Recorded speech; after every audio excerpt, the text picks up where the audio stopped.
어느 날 나는 학교 친구들과 맥주를 한잔하며 잡담을 나누고 있었다. 그중 한 친구가 갑자기 이삭 아시모프에 대한 이야기를 꺼내며 그의 로봇, 공학의 3원칙에 대해 설명하기 시작했다. 나는 웃음을 참을 수 없었고 친구들에게 재미있는 썰을 들려주기로 했다. 얘들아, 너희 아시모프의 로봇 공학이 3원칙이라는 거 들어봤지? 묻자마자 친구들이 고개를 끄덕였다. 그러면 내가 얼마 전에 겪은 기괴한 경험을 이야기해 줄게.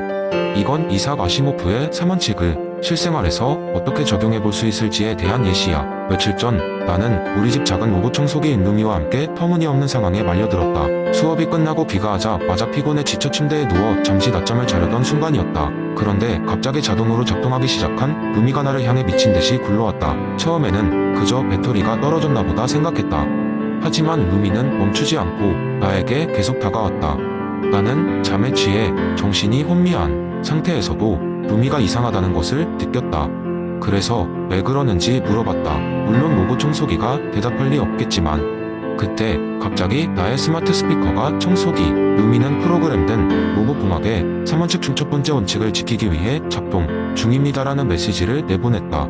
나는 놀랐지만 계속해서 두 번째 원칙도 나온다면 얼마나 재미있을까라는 생각에 내 얼음을 깨물었다. 루미는 계속해서 내 주변을 돌면할 보호하려는 듯 행동했다. 나는 그제서야 내 침대 근처에 있는 전기선이 반쯤 벗겨져 있기 때문에 루미가 나에게 해를 끼치지 못하도록 경고를 보내고 있다는 것을 깨달았다. 그래서 나는 전기선을 치우고 싶었지만 루미가 계속해서 내 앞을 가로막는 바람에 접근할 수 없었다. 결국 나는 스마트 스피커에게 루미가 명령에 복종하게 해줘 라고 소리쳤다. 그러자 스피커가 확인했습니다. 청소기 루미는 두 번째 원칙에 따라 명령을 수행합니다라고 대답했다. 루미는 마침내 나의 명령에 복종했고 나는 전기선을 치울 수 있었다. 순간 로봇 공학의 3원칙이 얼마나 똑똑하게 설계된 것인지 깨달았다. 그러면서도 이 상황이 웃기고 기괴하다고 느꼈다. 마치 아시모프의 소설 속에 들어온 기분이었다. 그리고 마지막으로 나는 루미에게 이렇게 말했다. 루미, 이제 최소한 내 침대 아래에서 잠이라도 자야겠다. 그러자 갑자기 스마트 스피커는 다시 반응해서 루미는 자신의 존재를 보호하기 위해 충전기가 있는 장소로 이동합니다. 이는 세 번째 원칙에 따라 이루어집니다. 라고 말했다. 그리하여 내 작은 로봇 청소기는 나와 이삭 아시모프의 로봇 공학이 3원칙을 통해 일종의 철학적 교류를 마친 후 충전 베이스로 돌아갔다. 그날 밤 나는 웃으며 잠들었다. 아침에 다시 생각해보니 우리들 삶 속에 있는 많은 것들이 얼마나 그 원칙들에 의존하고 있는지 깨닫게 되었다. 그렇게 마치자 친구들은 박장대소하며 박수를 쳤다. 이야, 로봇 청소기가 그렇게 윤리적일 수 있다니 정말로 스며들 거야 라며 감탄을 표했다. 그 후로 우리 대화의 주제는 주로 로봇과 윤리에 대한 것이 되었고 아시모프의 이름은 우리 술자리에서 자주 언급되는 이름이 되었다. 두 번째 이야기. 옛날 어느 마을에 푸근한 인상과 지혜로운 말을 전하는 한 노인이 있었습니다. 사람들은 그를 공자처럼 존경하여 현자라 불렀습니다. 현자는 매일 아침 해가 떠오를 때 마을 중앙 광장에 나와 사람들에게 이야기를 들려주곤 했습니다. 어느 날 마을의 젊은이들이 현자에게 모였습니다. 그들은 궁금증을 품고 인에 대해 배우고자 했습니다. 현자는 그들에게 미소를 지으며 말했다. 오늘은 인에 대해 이야기해 보자꾸나. 예를 하나 들어볼까? 옛날 옛적 한 남자와 그의 이웃 이야기다. 이야기는 이렇습니다. 한적한 시골 마을에 소심하고 내성적인 청년 한 명이 살고 있었습니다.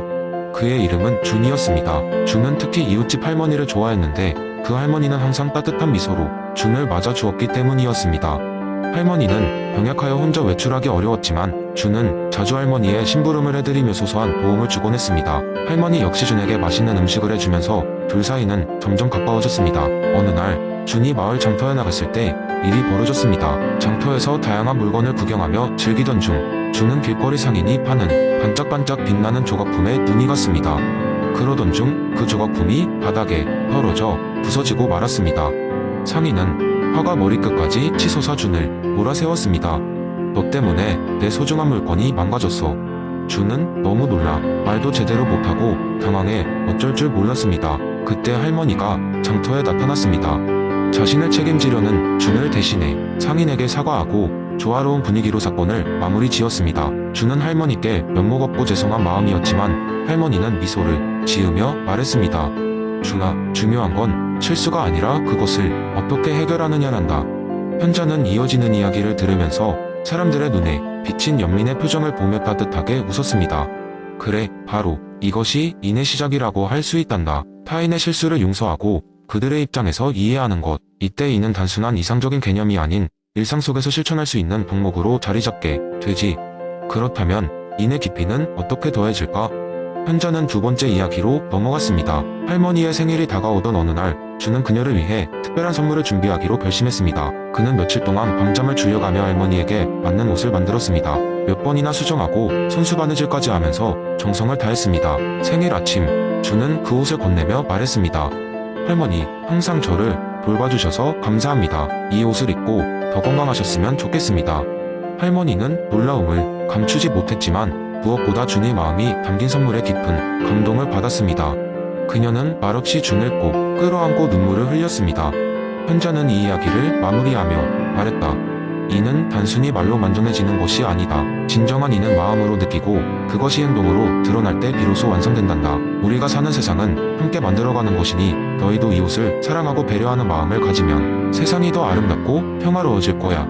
현자 이야기를 듣고 마을 사람들은 인의 의미를 깊이 느끼며 새로운 결심을 다졌습니다. 그날 광장을 나서며 젊은이들은 모두 각자의 할머니와 이웃에게 감사의 마음을 담아 작은 선물을 준비하기로 했다고 합니다. 그 후로 마을은 서로 배려하고 이해하는 문화를 꽃피우며 공자가 말한 인의 가치를 몸소 실천하는 아름다운 공동체가 되었답니다. 인의 진정한 의미를 깨달은 마을 사람들은 현자의 가르침 덕분에 더 끈끈하고 따뜻한 관계를 가졌고 이는 그 후로도 오랫동안 전해졌다고 합니다. 공자의 황금률이 마을의 일상 속에서 살아 숨쉬게 되었던 것이죠. 세 번째 이야기 연쟁과 성선설에 대한 맹자의 이야기가 떠오르던 어느 날 친구들과 함께 캠핑을 가기 위해 모였어요. 저녁이 되자 모닥불을 피워놓고 다들 모여 둘러앉았죠. 조용한 숲속 은은하게 타오르는 불빛 속에서 이런저런 이야기를 나누다가 자연스럽게 철학적인 주제로 빠져들게 되었어요.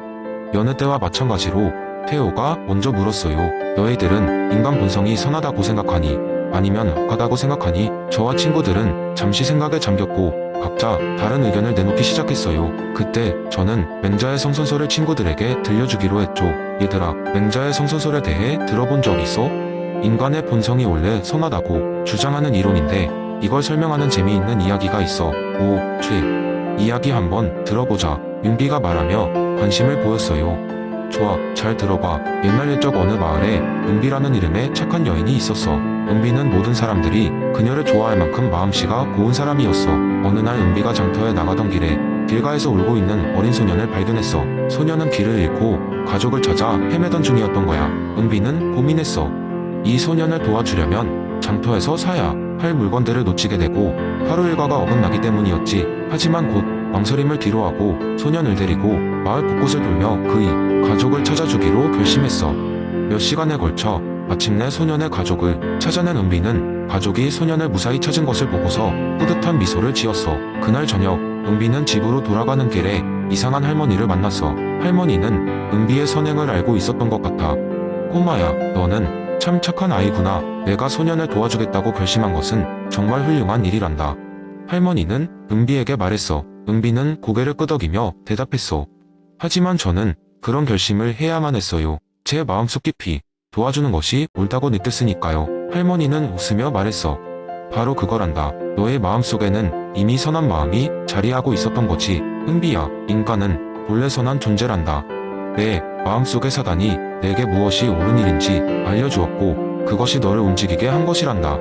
은비는 그 할머니의 말을 듣고 더욱더 기뻤어. 집에 돌아가서 그날의 일을 생각하며 더 많은 사람들을 도우며 살아가기로 결심했지. 이야기의 은비처럼 맹자는 인간이 본래 선한 존재라고 했어. 사단이란 바로 우리가 처음부터 가지고 있는 여러 가지 선한 마음의 조각들이야. 우린 모두 그런 조각들을 가지고 태어나 올바른 교육과 환경을 통해 그것들이 더 커지고 발전하면 진정한 인의 예지를 갖춘 사람이 될 수 있다는 거야. 제가 이야기를 마치자 다들 그 의미를 곰곰이 새겼어요.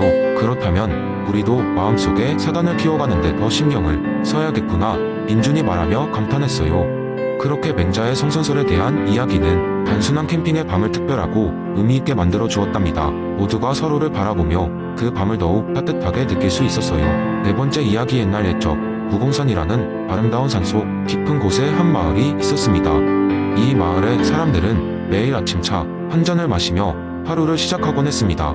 그들은 차를 매우 사랑했기 때문에 이 차는 그들의 일상에서 빼놓을 수 없는 중요한 부분이었어요. 어느 날 마을에는 새로운 사또가 부임했습니다.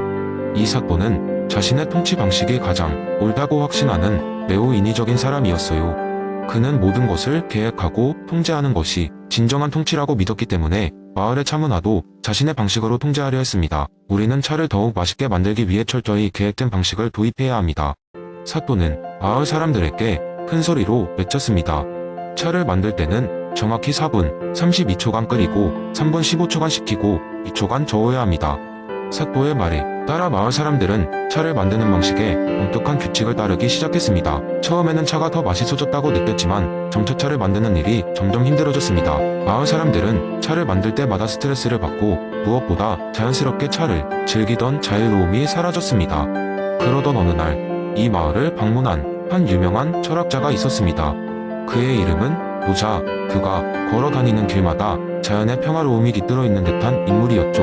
노자는 사또가 부과한 규칙들로 인해 점점 피폐해지고 불행해지는 마을 사람들을 보며 깊은 생각에 잠겼습니다. 노자는 마을 사람들에게 다가가 조용히 말했습니다. 여러분, 차란 자연스러운 것이며 억지로 이루어질 수 있는 것이 아닙니다. 중요한 것은 무의자연입니다. 강제적인 규칙 없이 차 본연의 맛을 즐기고 삶의 흐름에 따르는 것입니다. 처음에는 마을 사람들 중 몇몇이 반신반의했지만 노자의 말에 귀를 기울이기 시작했습니다. 그들은 다시 차를 만들 때 과거의 자연스러운 방법을 따르기 시작했습니다. 차를 끓이는 시간을 엄격히 지키지 않고 자신의 기분에 따라 차를 만들었죠. 결과는 놀라웠습니다. 차의 맛은 다시 한번 깊고 진솔해졌고 사람들은 차를 마시는 즐거움을 다시 찾게 되었습니다. 사또 역시 이를 보고 깨달음을 얻었습니다. 그는 노자의 말을 깊이 받아들였고 마을을 자연스러운 방식으로 다스리기로 결정했습니다. 마을 사람들은 더 이상 강제적이지 않고 자유로운 분위기에서 살아갔고 이는 마을 전체에 평화와 번영을 가져다 주었습니다. 시간이 흘러 무공산 마을의 이야기는 먼 곳까지 퍼졌습니다. 사람들은 이 이야기를 통해 강제적인 통제보다는 자연스러움을 따르는 것이 얼마나 중요한지를 배우게 되었죠. 노자의 무의자연 철학은 그 때부터 더욱 많은 사람들에게 존경받았고 마을 사람들은 노자에게 큰 존경심을 품게 되었습니다.